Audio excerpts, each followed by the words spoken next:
മാന്യപ്രേക്ഷകർക്ക് സ്വാഗതം. പുസ്തക വായനയിൽ ഇന്ന് ഇന്റെപ്പൂപ്പാക്കൊരു ആനയുണ്ടായിരുന്നു എന്ന നോവലിന്റെ തുടർച്ച. ഐഷ ചോദിച്ചു.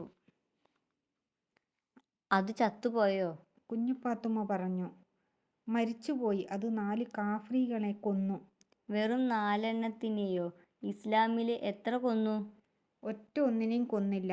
അത് അസ്സലുള്ള ഒരാനയായിരുന്നു. അങ്ങനെയാണ് സത്യമെങ്കിൽ, ഐഷ ചിരിച്ചുകൊണ്ട് പറഞ്ഞു. സ്വർഗത്തിൽ ആ കൊമ്പനാനയ്ക്ക് കൽ, കരട്, മുത്ത്, മാണിക്യത്താലുള്ള 4 മാളികകൾ കിട്ടുമല്ലോ.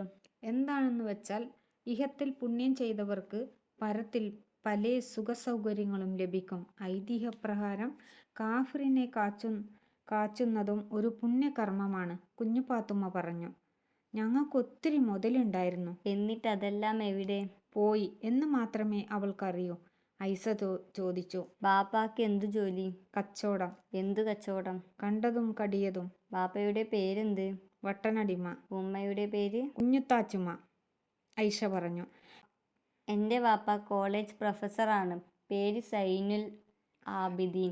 ഉമ്മയുടെ പേര് ഹാജറ ബീവി. ഇക്കാക്കയുടെ പേര് നിസാർ അഹമ്മദ്. അദ്ദേഹം കവിയാണ്. അദ്ദേഹം കവിത എഴുതുന്നത് ഭൂമിയിലാണ്. മരങ്ങളും പൂക്കളും കായ്കളും കിഴങ്ങുകളുമായിത്തീരും അദ്ദേഹത്തിന്റെ കവിതകൾ. ഐഷക്ക് അങ്ങനെ നിസാർ അഹമ്മദിനെപ്പറ്റി വളരെ പറയാനുണ്ട്. അവൾ തുടർന്നു. അദ്ദേഹം പ്രപഞ്ചങ്ങളെയും അതിലെ ഈ ഭൂമിയെയും ഇതിലുള്ളതും ഉണ്ടാവുന്നതുമായ എല്ലാറ്റിനെയും സ്നേഹിക്കുന്നു. വലിയ വൃത്തിയും മെനയുമുള്ള ഒരു ഭയങ്കര മനുഷ്യനാണ്. കുഞ്ഞുപാത്തുമ്മയ്ക്ക് അതിലൊന്നും അത്ര വലിയ രസം തോന്നിയില്ല. വിശേഷിച്ച് ആ പേരുകൾ സൈനുൽ ആബിദ്, നിസാർ അഹമ്മദ്, അത്തരമൊന്നും ഇസ്ലാമിൻ്റെതായി അവൾ കേട്ടിട്ടില്ല. മക്കാര്, അടിമ, അന്തു, കൊച്ചുപേര, കുട്ടി, കൊച്ചുണ്ണി, കുട്ടിയാലി, വാവ, കുഞ്ഞാലു, ബക്കറു, കുഞ്ഞ്, മൈദീൻ, അവറാൻ, പരീദ്, പരീക്കുട്ടി, ബാവക്കണ്ണ്, ഷെയ്താലി, ചേക്കു, മൈദു, ബീരാൻ, കുഞ്ഞിക്കൊച്ച്, അദ്ദിലു എന്നെല്ലാം അവൾ കേട്ടിട്ടുണ്ട്. പക്ഷേ നിസാർ അഹമ്മദ്, ചുവന്നു തുറിച്ച ചോരക്കണ്ണുകളും പിരിച്ചു മുറുക്കിയ കൊമ്പൻ മീശയും നെഞ്ചു നിറയെ കറുത്ത രോമങ്ങളുമുള്ള ഭയങ്കര പിടലി വണ്ണക്കാരനായ ഒരു നെടുങ്കനെ അവൾ മനസ്സിൽ കണ്ടു. അവൾ ചോദിച്ചു. തുട്ടാപ്പിന്റെ ഇക്കാക്ക എന്നു വരും?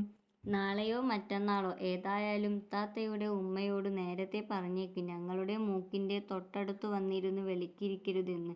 നാറുകില്ലേ? ഇക്കാക്ക വന്നാ വലിയ വഴക്കുണ്ടാകും. കുഞ്ഞുപാത്തുമ്മ നടുങ്ങി. ഉമ്മയോടെങ്ങനെ പറയും? എങ്ങനെ പറയാതിരിക്കും? അവൾ പതുക്കെ മനസ്സിൽ പ്രാർത്ഥിച്ചു. പടച്ചോനെ, തുട്ടാപ്പിന്റെ ഇക്കാനെ വരുത്തല്ലേ. വന്നാ വഴക്കുണ്ടാകും ആ ഭയങ്കര മനുഷ്യൻ. ഐഷ ചോദിച്ചു. ഇത്താത്തയുടെ വിവാഹം കഴിഞ്ഞോ? കുഞ്ഞുപാത്തുമ്മ പറഞ്ഞു. എന്റെ വിവാഹം കഴിഞ്ഞില്ല. തുട്ടാപ്പിന്റെ കഴിഞ്ഞോ? കള്ള ബുദ്ധൂസേ, ലുട്ടാപ്പി എന്നു പറയണം. എന്റെ വിവാഹം കഴിഞ്ഞിട്ടില്ല. BA പാസ്സായിട്ട് കഴിക്കും. എന്നാൽ തന്നെയും എന്റെ ഇക്കാക്കയുടെ കല്യാണത്തിനു ശേഷമേ ഉണ്ടാകൂ. ആ മഹാന് പറ്റിയ പെണ്ണിനെ ഇതുവരെ കണ്ടു കിട്ടിയിട്ടില്ല.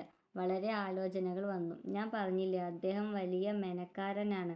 പെണ്ണിനു മാത്രമല്ല, വീടിനും മെന വേണം. അദ്ദേഹത്തിനു കെട്ടുപറഞ്ഞ ഒരു BA കാരിയുടെ വീട്ടിൽ അദ്ദേഹം ചെന്നിരുന്നു. ഒരിക്കൽ അദ്ദേഹത്തിനു കുടിക്കാൻ വെള്ളം കൊടുത്തു. ഗ്ലാസിൽ മീൻനാറ്റമുണ്ടായിരുന്നു. അതുകൊണ്ട് ആ വിവാഹാലോചന തകർന്നുപോയി. നോവൽ തുടരും.